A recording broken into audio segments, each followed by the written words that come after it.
আলু ছিলে দিয়ে দিলাম, আদা, পাঁচফোড়ন, শুকনো মির্চা। এখন এবার পানি দিয়ে দিচ্ছি। কচুরি ইডলি দেখুন, ইডলি কত সুন্দর।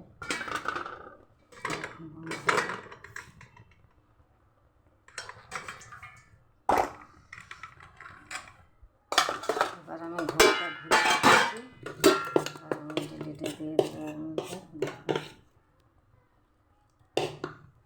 দেখুন কি সুন্দর ইডলি হয়েছে।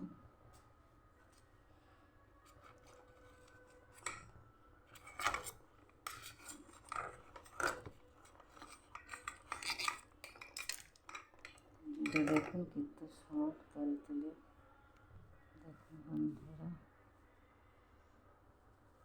ভালো লাগলে লাইক কমেন্ট শেয়ার করুন। সুমিত্রা রান্না একটা কচুরি সবজি বানাচ্ছি।